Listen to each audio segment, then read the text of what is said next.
안녕하세요. 건강지킴이 닥터 MBC 정다윤입니다. 질환에 관한 다양한 궁금증 여러분의 입장에서 꼼꼼하게 짚어드리겠습니다. 닥터 MBC가 신년 특집으로 100세 시대 프로젝트 암정복 4부작을 마련했는데요. 그 첫 번째 시간으로 오늘의 주제는 췌장암입니다. 우리가 먹는 음식물을 분해하고 흡수를 도와주는 소화액을 분비하는 췌장은 우리 몸속 깊은 곳에 위치하고 있습니다. 그래서 췌장에 이상 소견이 생길 경우 특별한 증상이 나타나지 않아서 조기 진단이 어려운데요. 췌장암은 침묵의 암이라고 불릴 정도로 진단 후에 평균 생존 기간이 짧고 재발 가능성도 높은 편입니다. 그래서 오늘은 원광대학교 병원 췌장담도내과 김태현 교수와 함께 췌장암에 대해 자세히 알아보겠습니다.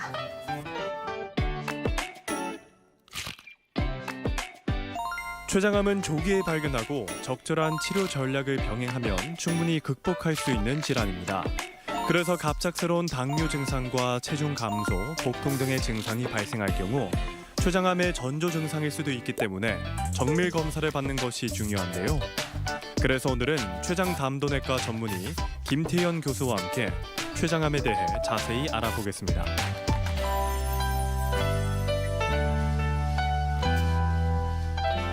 네, 원장님 안녕하세요. 네, 안녕하세요.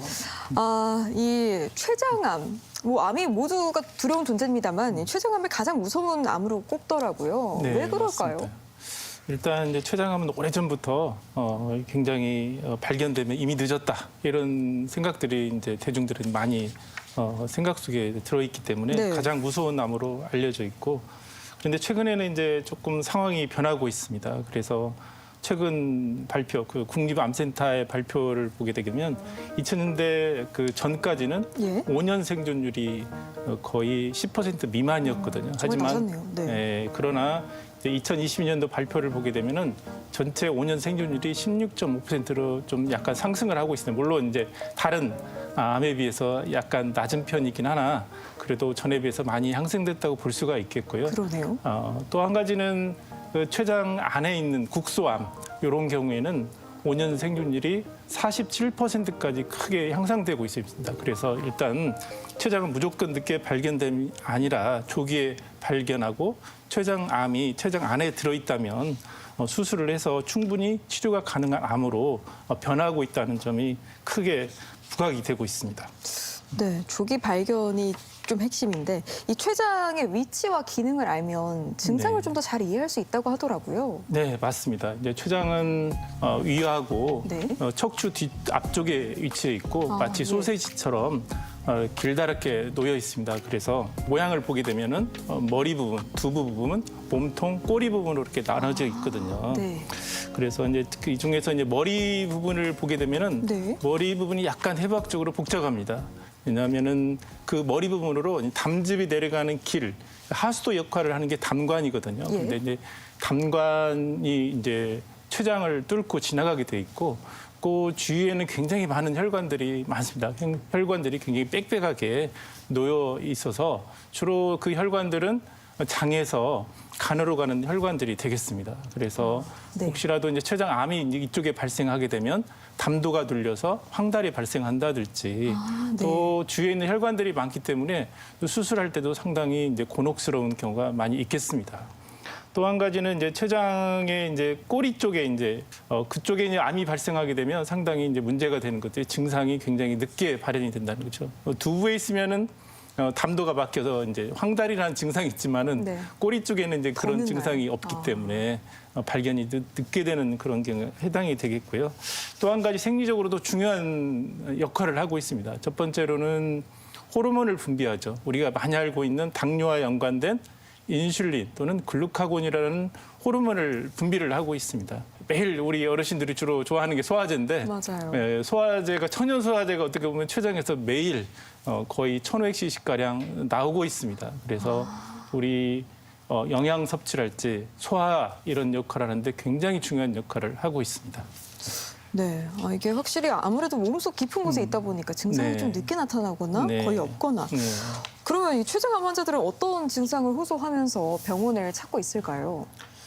이분은 이제 60대 남성분인데 이제 복통과 소화불량을 때문에 오셨습니다. 그래서 이분은 한 수개월 전부터 네. 이제 소화가 안 되고 또 가슴 통증이 약간씩 있었습니다. 그래서 이 환자분이 주 근거리에 있는 개인병원을 방문하셔서 약 처방도 받고 또 위내시경을 했는데 그냥 단지 위염만 있었습니다. 그래서 위염은 뭐 거의 60대 이상에는 흔한 그렇죠. 질환 중에 하나죠. 하지만은 통증과 소화불량이 이 위험하고는 좀 맞지 않는 그런 증상들이었습니다. 그래서 이 환자가 굉장히 특징적인데요. 그래서 이제 위내시경에서도 특이 소견이 없는데도 지속적으로 복통이 있다가 계속 악화되고 또 당뇨도 발생하고 이런 것들이 어떻게 보면 췌장암을 시사하는 중요한 사인이 아니었나 이렇게 생각이 됩니다. 네. 그러면 이 췌장암의 5대 핵심 증상 어떤 것들이 또 있을까요? 가장 중요한 것은 역시 췌장암하면 복통. 또 이제 복통이시군요. 또 복통과 더불어 등에 통증이 있다. 이제 이런 등 쪽이요. 것들이 그런 것들이 많이 알려져 있고 또 담도가 막히면은 그런 황달 증상이 발생할 수가 있겠고 네. 또 암덩어리가 이제 커지게 되면 역시 체중 감소가 아주 특이한 증상 중에 하나입니다. 다른 암에 비해서 체중 감소가 매우 심하죠. 그래요. 또 이런 소화제가 잘 안 나오다 보니까 소화불량이랄지 기름진 변이랄지 이런 것들이 이제 발생할 수가 있겠고 때에 따라서는 또 인슐린을 분비하는 그런 장기가 되지 않습니까? 네. 그래서 인슐린 분비에 문제가 발생하기 때문에 또 당뇨가 발생한다든지 아니면은 기존에 있던 당뇨가 악화가 된다든지 그런 증상들이 아주 중요한 증상 중에 하나가 되겠습니다. 저희가 이제 평소에 소화가 안 된다 이런 말은 사실 자주 하잖아요. 네, 이 맞습니다. 췌장암을 의심해야 할 소화 장애 기준은 어느 정도예요? 약물을 투여를 해도 또 이렇게 지속적으로 소화불량이 지속이 되고 또 통증이 어느 정도 동반이 되고 네. 이런 경우에는 반드시 췌장에 문제가 있지 않나 또 생각을 해야 되고 또 이 환자가 또 이 내시경을 받았지 않습니까? 그렇죠. 그런데도 이 내시경상에는 특별한 위험 정도 외에 이 환자분이 소화불량을 일으킬 만한 그럴 아주 특이한 뭐 위궤양이 있다든지 십이지장 궤양 이런 것이 없는데도 이런 게 이제 발생했기 때문에 발생한다면 우리가 이제 췌장에 문제가 있거나 아니면 담도에 문제가 있거나 이런 것들을 한 번쯤 생각해봐야 되지 않을까 이렇게 생각이 됩니다. 그렇다면은 왜 초기에는 전조 증상이 거의 없는 건가요? 깊이 네. 있어서 그런가요? 네, 맞습니다. 이제 깊이 있기 때문에 좀 문제가 되기는 하는데요. 네. 우리가 이제 주변에 있는 장기를 아주 작은 사이즈, 뭐 1cm, 2cm 정도에서는 주변에 있는 장기를 건들지를 못해요. 그래서 통증이 이제 발생하는 게 굉장히 늦다는 점, 이런 것들이 되겠고, 또 이제 소화 효소랄지 인슐린이 많이 분비하는 장기이긴 하지만 종양이 어느 정도 많이 커져야 이런 소화 효소의 분비에 영향을 주기 때문에 그때서야 이제 소화불량이 나타난다든지 체중 감소가 나타난다든지 이런 게 발생을 할 수가 있기 때문에 우리가 췌장암이 췌장 안에 이렇게 국소적으로 있는 경우는 사실 증상이 없는 경우가 상당히 많습니다. 또 이제 또 췌장 꼬리 쪽에 있는 암 같은 경우에도 또 네. 췌장 안에만 있는 경우에는 또 증상이 거의 없기 때문에 췌장 예. 꼬리에 있는 암은 특히나 더 발견하기가 어려운 그런 부분이 있고요. 또 이제 전조 증상이 좀 사실은 없기도 하지만은 사실 네. 소화불량이라는 증상이 있을 수도 있는데 이 소화불량이라는 증상은 굉장히 많은 질환에도 나타날 맞아요. 수가 있어서 우리가 췌장에 문제가 있다고 생각하기는 조금 일반인들이 어렵죠. 좀 어려운 부분이 있어서 우리가 좀 발견하기 어려운 그런 부분이 아닌가 이렇게 판단이 됩니다. 네. 그러면 이제 증상이 나타나게 되면은 굉장히 좀 진행이 좀 많이 됐을 수도 있겠네요. 네, 맞습니다. 앞서 말씀해주신 환자의 경우처럼 새로운 당뇨 진단이 췌장암 진단에 좀 결정적인 힌트가 될 수 있을까요? 네, 맞습니다. 요즘 이제 관심 있게 보는 것이 당뇨의 발견입니다. 그래서 이렇게 새롭게 생긴 당뇨는 반드시 췌장암을 의심하는 중요한 힌트가 될 수 있거든요. 그래서 전구 증상이 없지만 췌장암을 의심하는 알람 사인을 제가 한번 정리를 해보자면 네. 이런 갑자기 당뇨가 발생한다든지 네. 당뇨가 악화된다든지 또는 급성 췌장염이 원인 없이 발생한다든지 이런 경우에도 우리가 꼭 췌장암의 발생을 의심을 해봐야 되겠고 물론 네. 제가 이제 새로운 당뇨를 굉장히 강조를 했지만 예, 예. 그런 환자들 중에 사실 췌장암이 있는 경우는 그게 많지는 않습니다. 보통 우리가 통계적으로 0.8% 정도 발생한다고 돼 있어서 너무 걱정할 필요는 없겠으나 어쨌든 췌장암에 대해서 한 번 정도 생각해 볼 필요는 있겠습니다. 그렇죠. 조기에 예방하면 가장 좋으니까요. 췌장암이 의심되는 경우에는 어떤 검사를 통해서 진단을 하는지도 궁금합니다. 네, 맞습니다. 그래서 췌장암 의심을 가장 먼저 이제 저희들이 의료진들이 시행하는 것은 복부 CT가 되겠습니다. 이제 복부 CT도 우리 비조형 CT가 있고 또 조형 CT가 있거든요. 그래서 췌장을 잘 보려면 비조형 CT 가지고는 부족하고요. 그래서 조형제를 주입해서 촬영하는 정밀 췌장 CT가 있습니다. 이런 경우에는 췌장을 굉장히 아주 얇게 잘라서 췌장을 볼 수가 있습니다. 그런 정밀 조형 증강 CT라고 하는데요. 네. 이런 것들을 촬영을 하게 되겠고요. 보통 이제 2cm 이상의 췌장암 같은 경우는 CT에서 대부분 잘 관찰이 됩니다. 근데 이제 가끔씩 사이즈가 작은 경우는 놓치는 경우도 사실 있을 수가 있어서 이런 것들을 감안을 해야 되겠고 또 CT에서 종양이 보이더라도 이게 양성인지 악성인지 또 종양의 특징 이런 것들을 알기 위해서 추가적으로 MRI 검사를 이제 추가로 시행하기도 하고 또 필요에 따라서는 내시경 초음파라고 해서 이 내시경에 초음파가 달려 있거든요. 그래서 그 초음파 내시경을 위나 십이정에 삽입을 하고 나서 가까이서 보는 그런 검사들을 시행할 수가 있겠습니다. 또 이제 요즘 건강검진들을 굉장히 많이 하시잖아요. 네. 그래서 우리 환자분들의 말씀을 들어보시면 나는 1년 전에 2년 전에 건강검진을 했는데 왜 췌장암이 발생을 했느냐 또 발견을 못했느냐 이제 이렇게들 많이 하시는데 대부분 복부 초음파를 한 경우가 상당히 많더라고요. 그래서 이제 복부 초음파는 또 한계가 있습니다. 췌장을 보는 데서. 왜냐하면 이 췌장의 꼬리 부분은 아무래도 장내 가스랄지 위 가스 때문에 잘 안 보이는 어떻게 보면은 차로 말하면 사각지대가 될 수가 있거든요. 네네네. 또 요즘에는 또 비만 환자도 굉장히 많이 늘어나고 있습니다. 그래서 비만이 있으면 아무래도 초음파가 투과가 안 되기 때문에 췌장이 정확하게 관찰이 없는 그런 한계점을 가지고 있거든요. 그래서 우리가 너무 초음파 하나만 정상이다 하고 해서 췌장이 괜찮다라고 좀 과신하는 것은 조금 경계해야 될 부분이 아닌가 이렇게 생각이 됩니다. 들으면 들을수록 참 어려운 질환이다라는 생각이 드는데 CT나 MRI를 찍었는데 거기서 뭐 혹이 보이지 않는데 암일 수 있나요? 네, 이제 가끔씩은 이제 뭐 많지는 않지만은 그런 경우가 있을 수가 있습니다. 그래서 제가 이제 한 증례를 가지고 나왔는데요. CT에서처럼 제가 원으로 그려진 거에서는 사실 종괴가 보이지 않았고, 그다음에 이제 오른쪽에 있는 그 그림에서는 약간 원 안에 보게 되면 췌집이 지나간 길, 그 길이 약간 확장된 소견을 볼 수가 있습니다. 그래서 이런 걸 가지고 우리가 2차적 사인이라고 하거든요. 그런 것들을 유심히 볼 필요가 있겠고 다음 그림에서 보게 되면 제가 이제 간단하게 일러스트레이션을 그림을 그려봤습니다. 그래서 이런 작은 종괴가 있고 그 상부에 있는 췌관은 확장된 그런 소견이 보이고 이 환자 같은 경우는 잘 보이지 않았기 때문에 초음파 내시경을 시행을 했더니 이와 같이 초음파 내시경 검사, 초음파 소견에서 검게 보이는 원 안에 있는 부분이 종괴가 될 수 있거든요. 이것은 채 아마도 1cm 조금 못 되는 그런 정도의 종괴가 되겠고 결국은 우리가 외과 팀과 상의를 해서 수술을 했던 췌장 조직이 이와 같이 나왔던 거고 현재 5년이 지났지만 현재 재발 없이 잘 생활을 하고 계십니다. 그래서 굉장히 조기에 발견하는 것이 굉장히 중요한데 이런 2차적인 사인이 우리가 확인하는 것, 의료진도 굉장히 많이 신경을 써야 되겠고 또 우리 병원에 가셨을 때도 이런 2차적인 사인이 혹시 보이는지 또 의료진에게 또 질문을 해보는 것도 좋은 방법이 아닐까 이렇게 생각을 해볼 수가 있겠습니다. 췌장 조직 검사를 반드시 해야 한다고 하더라고요. 그 이유는 뭐예요? 물론 이제 모든 환자를 다 조직 검사를 할 필요는 없습니다. 하지만 조직 검사를 해서 암의 특징 또 암이 정말 악성도가 얼마가 되는지 이런 거를 우리가 살펴서 또 적절한 항암제를 선택하는 데 어떤 지침이 될 수가 있거든요. 그래서 조직 검사를 보통 하게 되고요. MRI랄지 어떤 CT에서 전형적인 우리가 췌장암이라고 판단이 된다면 또 수술이 가능하다고 의료진들이 판단했을 때는 꼭 반드시 췌장의 조직 검사, 종괴에 대한 조직 검사를 하지 않고 바로 수술로 넘어가는 경우도 있을 수가 있겠습니다.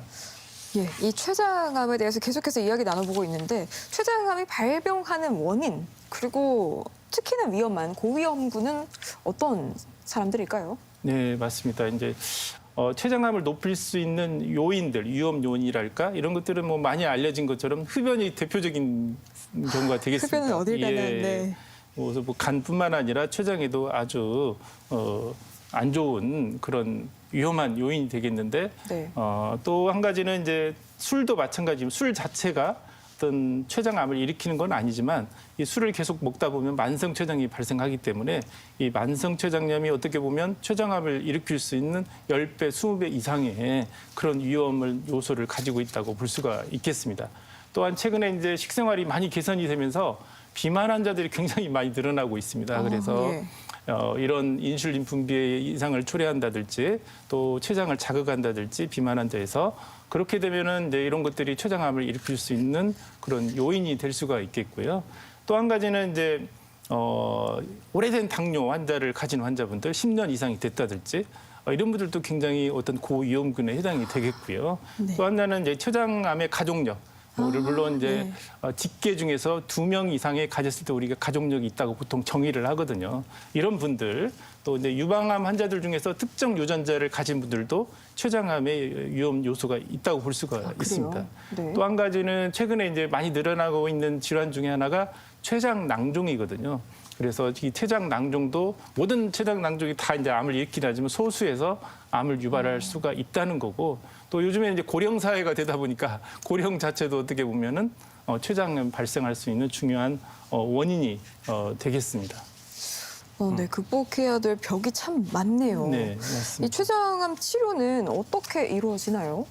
이제 췌장암은 이제 모든 암과 비슷하게 일단 수술적 치료가 이제 가장 중요한 치료의 원칙입니다. 수술할 수 있으면 치료한다는 건데 치료에 적응증이 되는 경우는 대부분 이제 그 췌장암이라는 종괴가 이제 췌장 안에만 있을 거 다른 주위에 있는 혈관이랄지 신경이랄지 그런 침범이 없을 때 이제 수술이 이제 절제가 보통 가능하고요.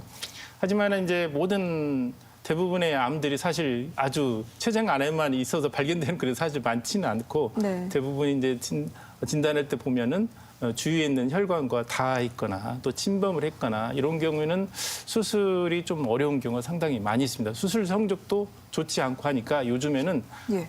이 수술 전에 네. 항암제를 사용을 해서 암 크기를 줄여서 그 다음에 이제 수술을 진행하면 성적이 많이 좋아지고 있습니다. 그래서 어떻게 보면은 서두에 제가 얘기했다시피 사전요법, 다시 말해서 선행 수술 전 항암요법을 해서 크기를 줄이고 수술을 했더니 좋아지더라. 그래서 이런 것 때문에 어떻게 보면 성적이 매우 향상되고 있습니다.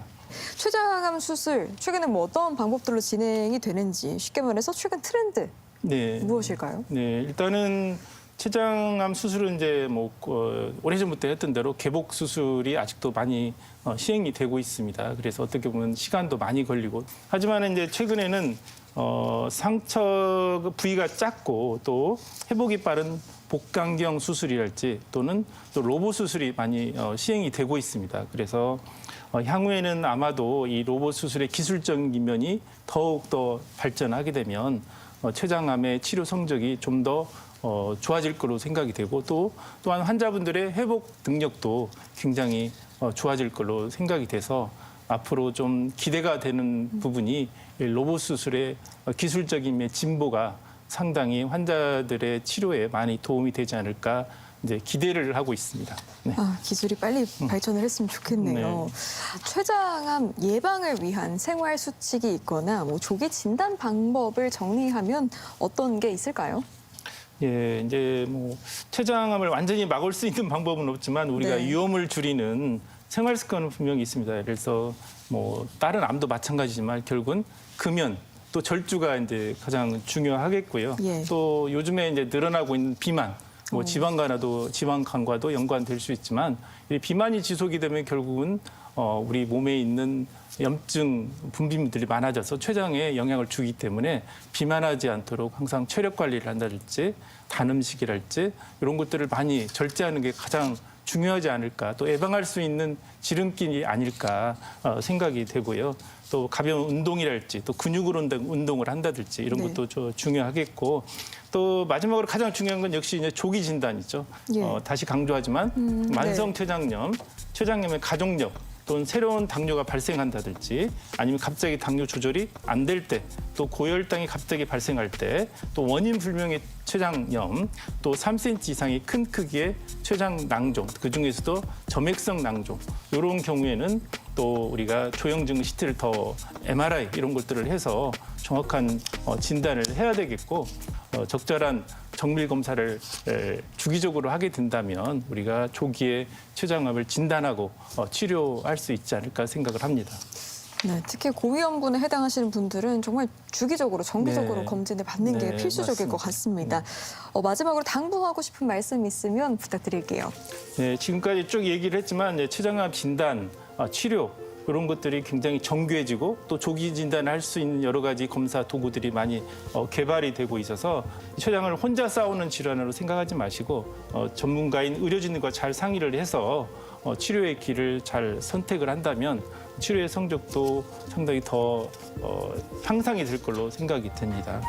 네, 이 시간에는 췌장 담도내과 전문의 김태현 교수와 함께 췌장암에 대해 알아봤습니다. 네, 교수님 오늘 말씀 고맙습니다. 감사합니다.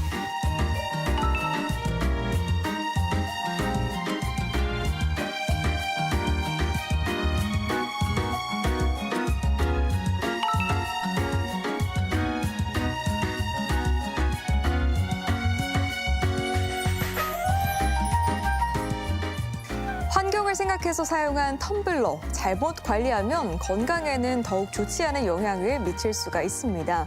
보온병의 수명은 사용 빈도나 관리 상태에 따라 다르지만 일반적으로 6개월에서 최대 2년 정도라고 합니다.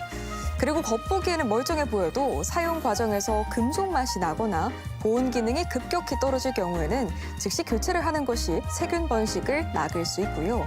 따뜻한 물이나 음료를 담아둔 채 오래 방치하지 말고 우유, 두유 같은 단백질 음료는 2시간 이내에 마시는 게 박테리아와 곰팡이의 번식을 예방할 수 있는 방법이라고 합니다.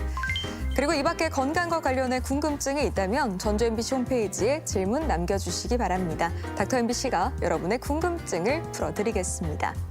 저희가 준비한 소식은 여기까지고요. 다음 주 이 시간에 다시 찾아뵙겠습니다. 고맙습니다.